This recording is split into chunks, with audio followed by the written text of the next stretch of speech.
La Segunda Guerra Mundial. Eventos, personajes, tecnología. Le doy la bienvenida a nuestro episodio del día de hoy. Episodio 119. La Guerra Olvidada. Birmania, India y China. Como este episodio se publica originalmente el 24 de noviembre del año 2022 y que se celebra el Día de Acción de Gracias en los Estados Unidos de América, quiero agradecerles por su compañía, por sus palabras de apoyo durante un año muy complicado y por sus contribuciones financieras. Este año han sido fundamentales ya que me permiten continuar este proyecto sabiendo que los recursos utilizados para comprar libros y materiales vienen de su generosidad. A mis oyentes en los Estados Unidos de América les deseo un feliz Día de Acción de Gracias. El día de hoy tenemos a la familia, amigos, fútbol americano, fútbol de verdad en el mundial y la gratitud de estar vivos. Disfrútelo y mañana no salgamos a comprar chucherías. Disfrutemos en paz. Por mi parte, tengo muchos motivos de gratitud este año, entre ellos ustedes, mis amigos, mis amigas. Nuevamente, muchas gracias. Empezamos nuestro episodio recapitulando los eventos hasta este momento. Si se fija en un mapa de Asia, verá que Birmania, o Myanmar, como se la conoce en la actualidad, es una nación ubicada en el sur de Asia, en el centro del continente. Es uno de los tantos puntos de contacto del continente con el mar. En 1942, y ya que los japoneses controlan Indochina, Tailandia y Hong Kong, saben que controlar Birmania es obligatorio, ya que priva a los aliados de un punto cerca del Japón, bloquea la ayuda que se intente enviar a los chinos y les da un punto de acceso a la India. Como premio adicional, Birmania tiene vastos recursos naturales, incluyendo petróleo, lo que hace a esta nación muy importante para los planes japoneses. Como dato adicional, Birmania era el país número 1 en exportaciones de arroz a nivel mundial. Para el inicio de la Segunda Guerra Mundial, Birmania es una colonia británica. Al iniciarse los ataques japoneses, los británicos intentan defender el puerto de Rangún, que en la actualidad es conocido como Yangon, donde llegaban los suministros para chinos y británicos. Desde aquí existía una serie de caminos para llevar provisiones al norte. Los japoneses empiezan sus ataques en Rangún a finales de diciembre de 1941 y estos duran alrededor de 75 días, tras los cuales los aliados son expulsados de este puerto. Estadounidenses, británicos, holandeses y australianos se organizan para formar un comando conjunto para coordinar operaciones militares. El combate se realizará en coordinación con tropas chinas, las cuales están bajo el control de Chiang Kai-shek. Por lo tanto, este comando se denomina China, Birmania, India. Los estadounidenses envían al teniente general Joseph Warren Stilwell, un personaje tan carismático que su apodo era Vinagre. El objetivo principal de Stilwell es actuar como punto de contacto ante el gobierno de Chiang Kai-shek y asegurarse que las provisiones y equipo enviados a través del plan de préstamo arriendo estadounidense lleguen a las manos a las que deben llegar para enfrentar a los japoneses. Para inicios de marzo de 1942, la defensa británica de Birmania está colapsando y están por perder el puerto de Rangún, por lo que se solicita el envío de tropas chinas para ayudar a defender Birmania o los británicos serán eliminados. Cuando ya cae Rangún, la prioridad es crear un perímetro para detener el avance japonés hacia el norte. Si se pierde Birmania, la India y China sin duda son las siguientes en la lista. Para no alargar el relato que ya se ha cubierto en otros episodios, británicos y sus tropas multinacionales, estadounidenses y chinos son expulsados de Birmania por los japoneses en una retirada abrupta en que solo buscan salvar el pellejo. Al terminar la travesía, al llegar a la India, el comandante estadounidense Stilwell, en su estilo muy personal, declara: «Nos han dado una paliza infernal. Los japoneses nos han echado a patadas de Birmania y esto es vergonzosamente humillante. Soy de la idea que debemos determinar las causas y luego regresar a Birmania para retomarla». Llega 1943 con todos los cambios que ocurren a nivel global. Los aliados han sobrevivido el terrible año 1942, en que el eje parecía avanzar imparable. 1943 es un año ya de ofensivas aliadas, lo que impacta a Birmania, China e India, que no son vistas como prioridades, por lo que no recibirán el equipo y los combatientes que solicitan los comandantes de esta zona. Tienen grandes planes: 30 divisiones chinas, 2 divisiones estadounidenses, 3 divisiones británicas.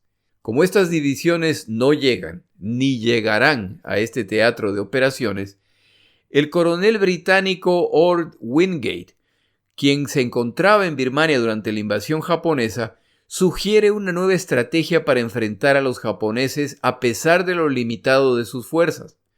Wingate favorece una estrategia de guerra de guerrillas, inicialmente en China y ahora en Birmania. Su propuesta es realizar penetraciones profundas de largo alcance en Birmania a través de operaciones de fuerzas especiales. Estas operaciones complican los esfuerzos japoneses y les causan pérdidas y confusión, pero no resultan en nada que detenga a los japoneses. Las tropas de Wingate, llamadas Chindits, una figura mitológica birmana, sufren graves pérdidas en el proceso.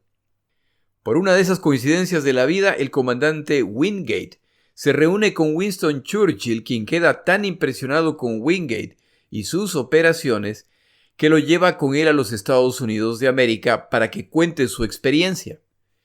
Tras escuchar lo expuesto, los estadounidenses deciden que ellos también crearán una fuerza similar con el objetivo de acosar a los japoneses en las naciones que controlan.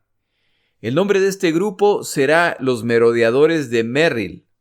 Combatirán en Birmania y, al igual que los Chindits británicos, en realidad británicos, indios y birmanos, se transforman en héroes nacionales que inspiran a la nación.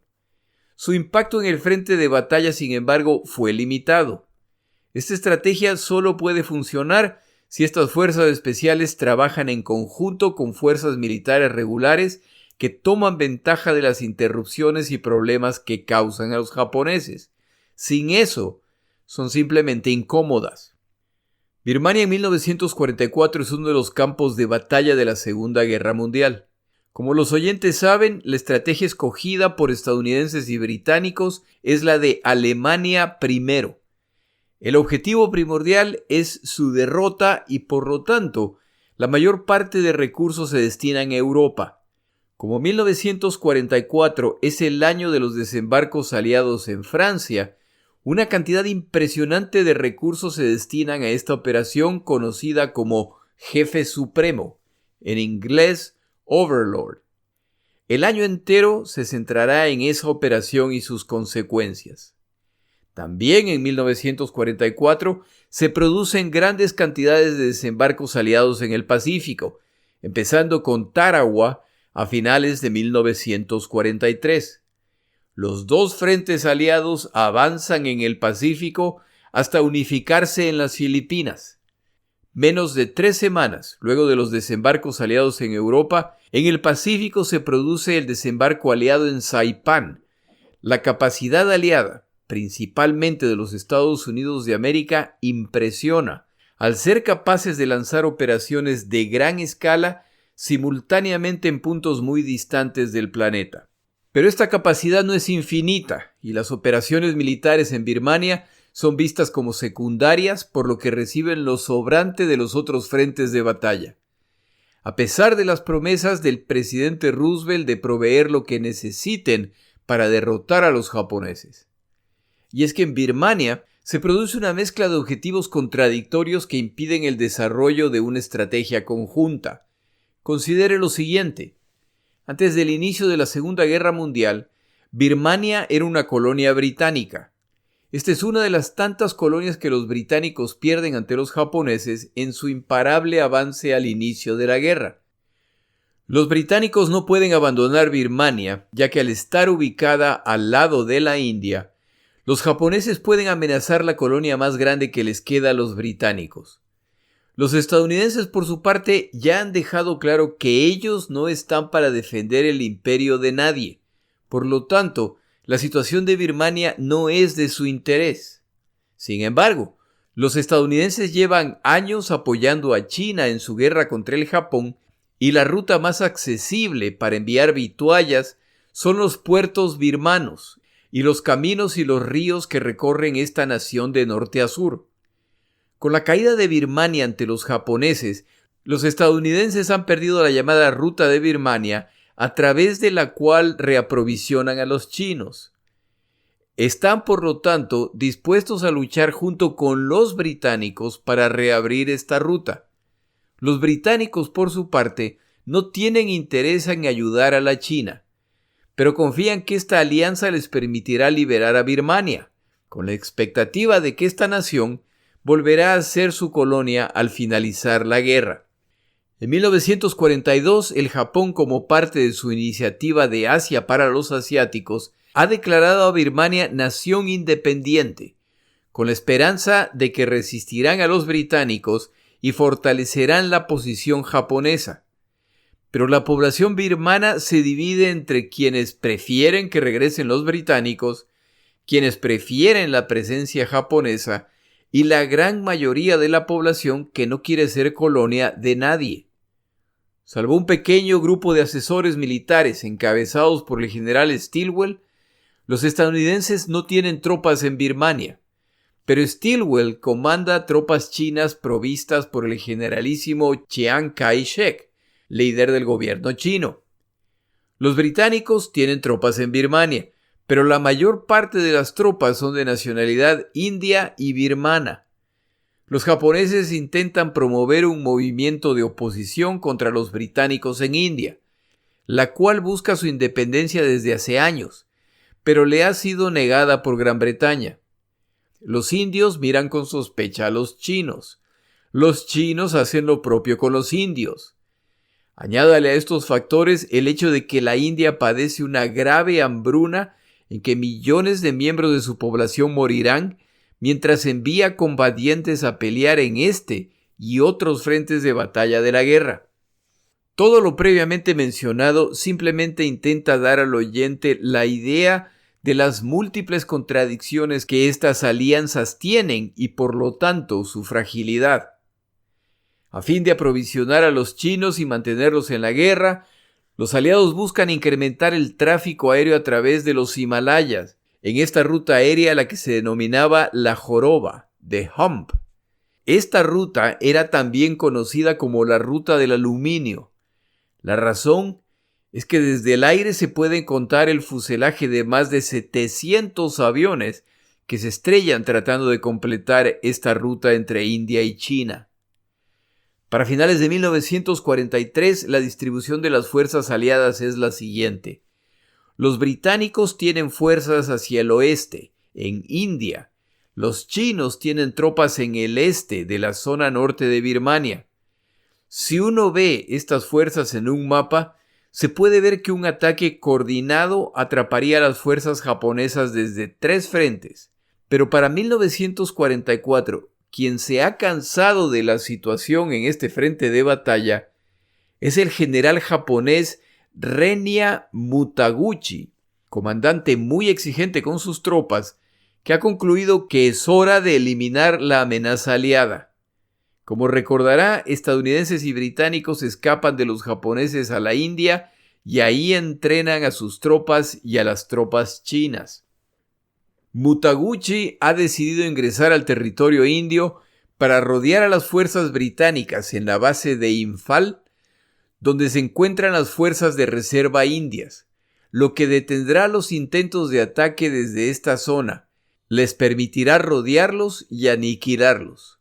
Como premio adicional, tal vez se sumen ciudadanos indios hartos de ser colonia británica, lo que podría iniciar una revuelta total. Los japoneses mueven sus fuerzas en la noche para evitar que se descubra su plan. Pero el reconocimiento aéreo británico sugiere que algo traman los japoneses, pero no saben ni dónde ni cuándo. El punto fundamental de decisión es el río Chinwin. Los ríos, sobre todo los caudalosos, son obstáculos formidables en la guerra. Si el enemigo está al tanto del intento de cruzarlo, se pueden sufrir muchas bajas al intentar cruzar un río. Si se produce un ataque y el ataque es derrotado, las fuerzas en retirada no podrán escapar si el río se encuentra a sus espaldas. Por esta razón, la idea inicial es intentar enfrentar a los japoneses mientras cruzan. Otra de las recomendaciones era que los aliados crucen el río Chinwin y ataquen a los japoneses antes de que lancen el ataque, lo que los japoneses no anticiparían.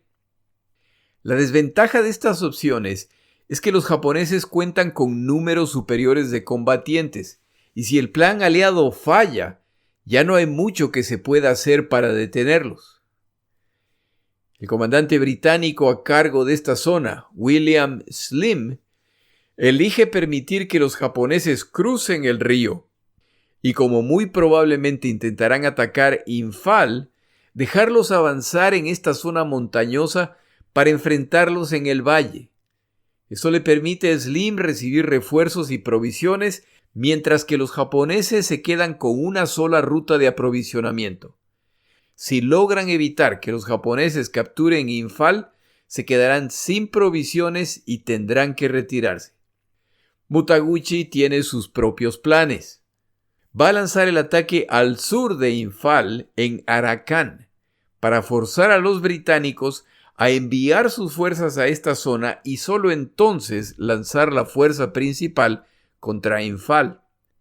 Este movimiento sorprende a los ingleses, que se ven forzados a mandar tropas al sur, a la vez que los priva de la ruta desde la cual planeaban recibir refuerzos. Un muy optimista Mutaguchi declara ante sus tropas: el ejército japonés ha finalmente alcanzado el estatus de invencibilidad. El día en que el imperio del sol naciente reine supremo sobre India se acerca.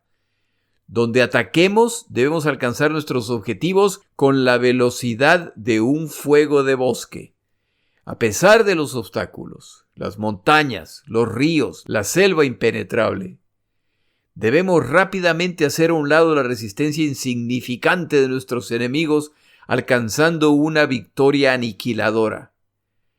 Tanto oficiales como soldados deben combatir hasta la muerte por su nación y aceptar la pesada carga de su tarea, la cual es muy pesada para el combatiente japonés. El general Mutaguchi, por supuesto, se siente muy confiado respecto al éxito de su misión. En este punto tomamos una pausa en nuestro episodio.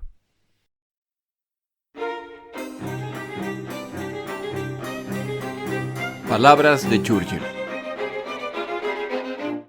El día de hoy una breve frase de Churchill que a veces conviene recordar. Escribiendo al jefe del alto mando militar británico, le recomendaba: no discutan respecto a las dificultades.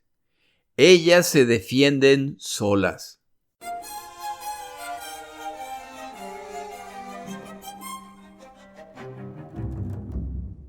El ataque japonés se inicia en marzo de 1944 y japoneses infiltrados bloquean los caminos hacia Imphal. Los británicos tienen que enviar fuerzas a enfrentarlos, pero tropas japonesas que se han desplazado a través de la selva ahora rodean a las tropas de refuerzo. Aunque los atrapados están en problemas, una mezcla de aviones de transporte estadounidenses y británicos aprovisionan a los rodeados desde el aire. Esto les permite resistir e incluso lanzar contraataques. Envían incluso a la 5ª División India llamada la Bola de Fuego. Estos son experimentados y muy duros combatientes que son aerotransportados, incluyendo su equipo, artillería y hasta mulas. En algunos casos, estos combatientes desembarcaban de los aviones y en pocos minutos ya estaban en combate. Slim ahora decide que el siguiente ataque japonés será hacia el norte para bloquear los refuerzos aliados. Hay dos posibilidades: que ataquen Dimapur, donde se encuentra una conexión ferroviaria que conecta no solamente las rutas dentro de la India, sino hacia la China. Si los japoneses toman esta estación, se complica la provisión completa de la zona. Si en cambio toman la villa de Kohima, entonces se apoderan del paso hacia el norte de la India, y como esta villa se encuentra entre dos cadenas montañosas, hay una sola ruta para llegar a esta aldea, lo que favorece al defensor. El problema por los aliados es que ni Dimapur ni Kohima están reforzadas apropiadamente, y dependiendo de la fuerza del ataque japonés, no debería complicárseles tomar cualquiera de estas dos poblaciones. Los japoneses escogen Kohima, y no pasa mucho tiempo hasta que tienen rodeado el destacamento que existe en esta villa. Se envían fuerzas a reforzar a los aliados, pero no logran romper el cerco japonés. Los aproximadamente 20.000 combatientes japoneses son liderados por el general Kotoku Sato. Han viajado en marchas forzadas a través de las montañas y han llegado a su objetivo bajos en alimentos y vituallas. Su esperanza es tomar el destacamento aliado y apoderarse de la comida y vituallas hasta que les lleguen más refuerzos desde la retaguardia. Pero sus combatientes están agotados. El agresivo general Mutaguchi ordena a Sato que recorra los aproximadamente 60 kilómetros con parte de sus fuerzas y tome además Dimapur, lo que resultará, como ya se ha dicho, en un bloqueo general hacia las tropas aliadas. Pero ahora interviene el superior del general Mutaguchi, el general Masakazu Kawabe, a quien desde hace tiempo le preocupa la excesiva agresividad de Mutaguchi. Le ordena que no envíe tropas a Dimapur. Ese no es su objetivo y corre el riesgo de estresar aún más sus líneas logísticas que de por sí ya están muy débiles. El comandante británico Slim no logra entender por qué los japoneses atacan Kohima, que cuenta con un destacamento militar que es además de limitado valor estratégico, y no toman Dimapur, de altísimo valor estratégico y mucho menos defendida que Kohima. Los ataques en el destacamento en Kohima ocurren cada noche y los japoneses utilizan una conocida táctica. Utilizan su artillería para impactar los árboles, lo que resulta en miles de fragmentos de madera que se suman a las esquirlas de los obuses. Los heridos y muertos dentro del destacamento aliado se multiplican. Tras una semana de asedio, los alimentos, munición e incluso el agua se les acaba. Los aliados intentan lanzar provisiones desde aviones, pero los árboles que rodean este destacamento complican la tarea y estos aterrizan en manos japonesas, lo que ellos por supuesto aprecian. Para el 18 de abril, los combatientes dentro del destacamento se preparan para el asalto final cuando tropas indias logran romper el cerco y reforzarlos, repelen los ataques y se inicia el ataque contra los japoneses. Los recién llegados encuentran difícil creer la carnicería que encuentran. Dentro del destacamento hay muertos por todos lados, no queda tierra plana, todo está lleno de cráteres de artillería y de morteros. La cantidad de moscas es impresionante. Al final llegan refuerzos adicionales desde el sur y poco a poco hacen retroceder a los japoneses. Y ahora son los aliados los que capturan las rutas de reaprovisionamiento japonesas, por lo que ahora son ellos quienes se encontrarán sin provisiones. Esto solo es posible con la ayuda de nativos de la zona que delatan a los japoneses, los emboscan y gustosamente guían a las tropas principales indias hacia los objetivos cruciales. Para junio, el ataque japonés se ha desintegrado completamente y los sobrevivientes intentan regresar a sus líneas como puedan. La batalla en India continúa, esta vez hacia Imphal, y los japoneses tienen que capturarla si planean completar su misión. La prioridad es tal que se envía artillería y blindados a esta zona. Esta vez son tropas de Gurkhas y fuerzas regulares indias las que luchan por detener a los japoneses. Ninguno de los dos bandos logra prevalecer. Los comandantes japoneses instruyen a sus tropas. La expectativa es que ninguno regresará o capitulará. Slim, por su parte, tiene el plan de reforzar sus tropas con vituallas y equipo aerotransportados. Para el final de este proceso, más de 12,000 combatientes aliados y 19,000 toneladas de material de apoyo y combate serán lanzados, lo que a la larga inclina la batalla a favor de los aliados. En estas etapas finales, en la India se experimenta lo mismo que se experimenta en el Pacífico. El soldado japonés no capitula, no acepta ser capturado y no era extraño que conservara su última granada o su última bala para sí mismo.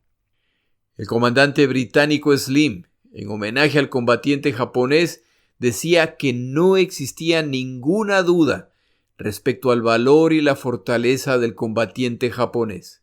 Slim consideraba que no había fuerza armada en el planeta que los iguale. Decía además, la fortaleza del ejército japonés radica en el combatiente individual, capaz de luchar y marchar hasta morir. Si se ordenaba a 500 combatientes japoneses que defiendan una posición, tenías que matar a 495 antes de capturar esta posición, y los 5 restantes se suicidarían antes de ser capturados.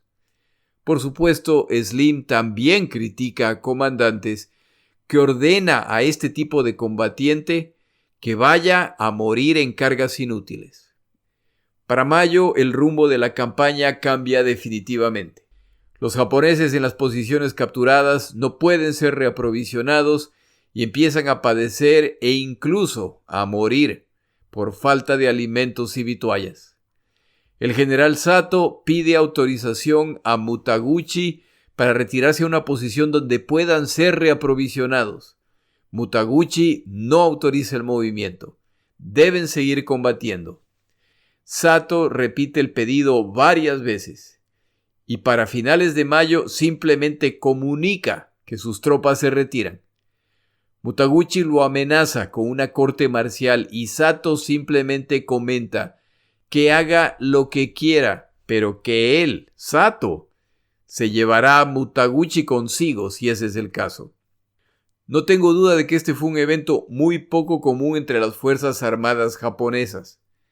En palabras de Sato, Mutaguchi no envió ni una bala ni nada de provisiones desde que se inició su misión.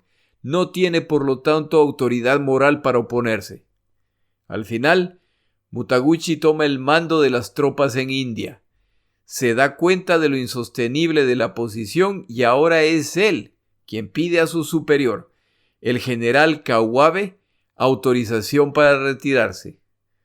Y como en esta vida todo se paga, esa autorización es denegada. Solo a inicios de julio, Kawabe está listo para autorizar la retirada de las tropas agotadas. Muertas de hambre y derrotadas, estas tropas deben retirarse en medio del monzón anual, lo que simplemente aumenta lo miserable de su situación. Los que logran regresar llegan vestidos con harapos, descalzos, sufriendo de inanición, enfermos y desarmados. Los que llevan algo consigo son apenas ramas que utilizan como bastones para apoyarse al caminar. Esta aventura japonesa termina con 30,000 muertos y 25,000 heridos. La derrota terrestre japonesa más grave de su historia. La aventura japonesa en India ha terminado. Y lo hace en días en que los japoneses enfrentan graves derrotas en el Pacífico. ¿Qué está ocurriendo en China?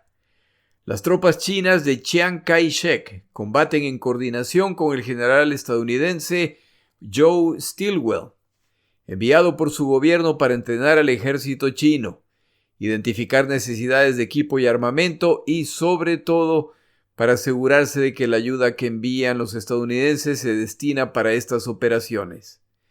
Tal como mencionaba al inicio de este episodio, en este teatro de operaciones, los aliados tienen prioridades que entran en conflicto, y el gobierno de Chiang Kai-shek no es la excepción.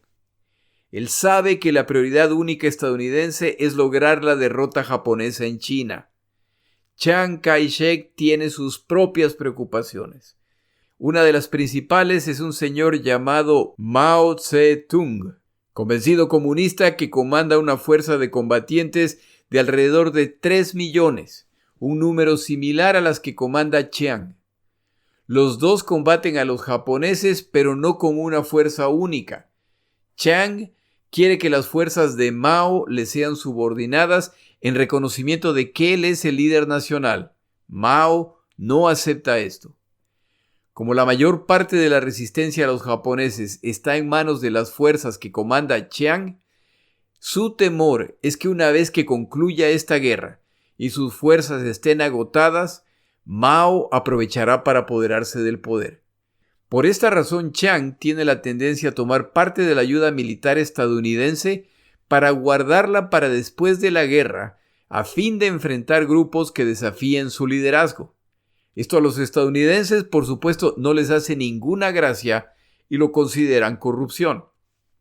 Las fuerzas chinas están involucradas en los combates en Birmania, ya que esta es la ruta desde la cual los estadounidenses les envían provisiones. Deberán reabrirla para restablecer el flujo de esta ayuda. Para 1944, los japoneses, tal como en Birmania, buscan decidir la guerra en China de una vez. Les preocupan particularmente las pistas aéreas que siguen abriendo los estadounidenses en territorio chino.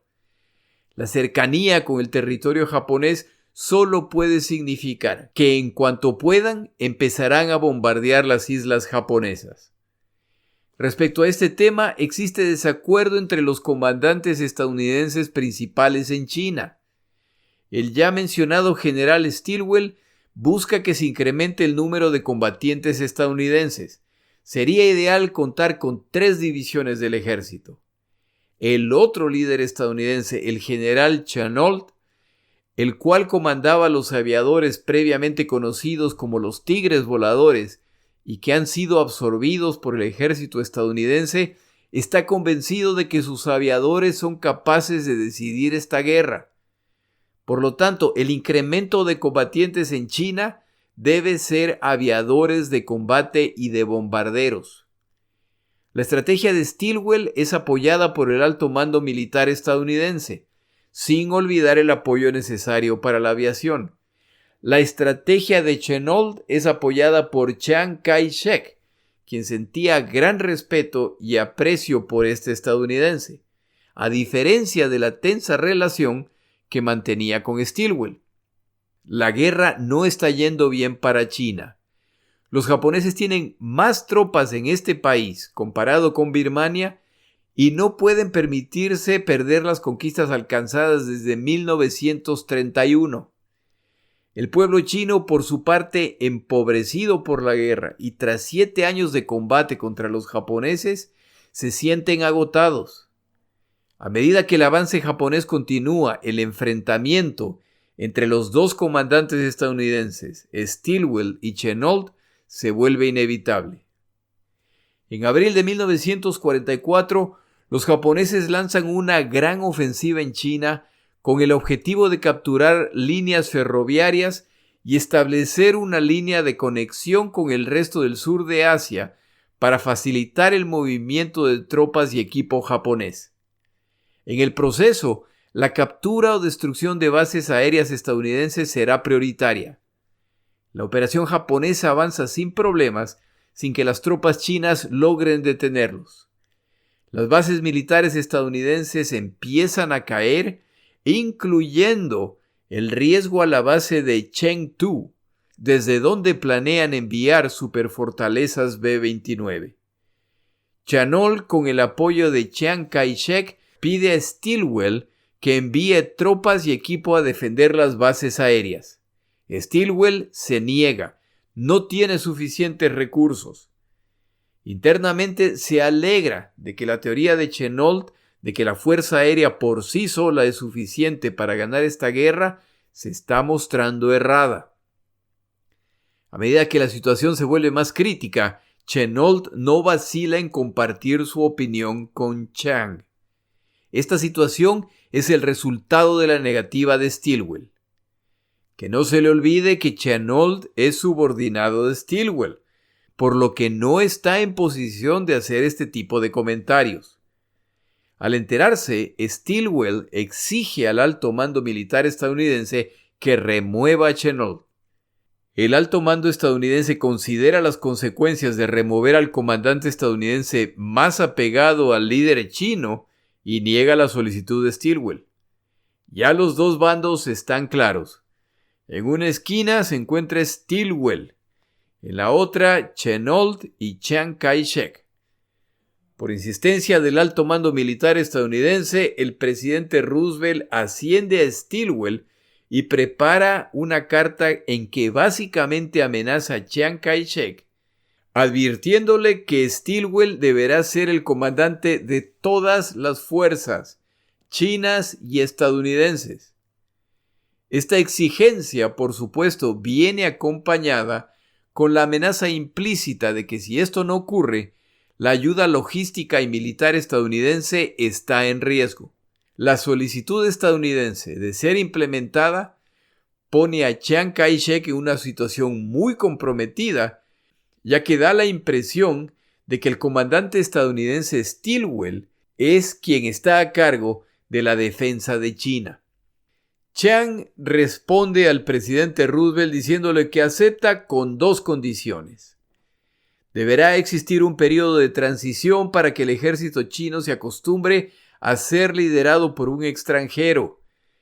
La segunda condición es que los estadounidenses envíen a un emisario de alto nivel que moderará las relaciones entre Stilwell y Chiang. Roosevelt se alegra de haber ganado este debate. La guerra en China va mal y los desacuerdos entre Stilwell y Chiang siguen incrementándose. En cierto momento, el presidente estadounidense decide enviar otra carta a Chiang en que lo amenaza con que si no siguen las instrucciones de Stilwell, debe esperar graves consecuencias para la China.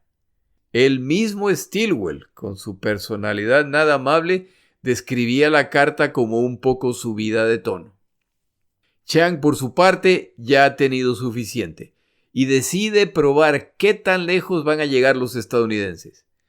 Escribe una carta directamente a Roosevelt exigiendo la remoción de Stilwell, al ser incapaz de llevar a cabo una tarea tan compleja y delicada como la que se exige del nuevo comando creado.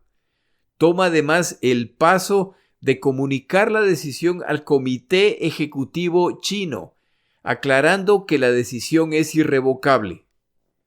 Este último paso pone a los estadounidenses en una situación bastante sencilla. O aceptan lo solicitado por Chiang y remueven a Stilwell, o rechazan abiertamente lo decidido por Chiang. El impacto de esa segunda opción es que los estadounidenses destruirán la imagen pública, el liderazgo de Chiang Kai-shek en un momento crítico de la guerra y no tienen la menor idea de quién será su sucesor o si se desatará el caos en la China. Los estadounidenses tratan de maniobrar tras puertas cerradas, pero no lo logran. Chiang Kai-shek aclara que él es el jefe del Estado chino y que tiene el derecho a pedir la remoción de un oficial extranjero en el que ya no confía. El problema adicional con el comandante estadounidense Stilwell es que tampoco tenía buenas relaciones con los británicos, por lo que el enviado especial solicitado por los chinos confirma que, al margen de su capacidad militar, Stilwell parece llevarse mal con todo el mundo. Chiang Kai-shek se ha salido con la suya y la bravuconada estadounidense falla. Los estadounidenses deberán encontrar un nuevo comandante para este cada vez más complejo teatro de operaciones. El nuevo comandante, el general Wedenmeyer, buscará lograr que las fuerzas de Chiang Kai-shek y las de Mao Zedong trabajen juntas. Incluso está dispuesto a empezar a enviar material de guerra a las tropas de Mao Zedong. Pero esto deberá probarlo Chiang Kai-shek y, por supuesto, él no va a permitir que sus potenciales enemigos sean armados por los estadounidenses.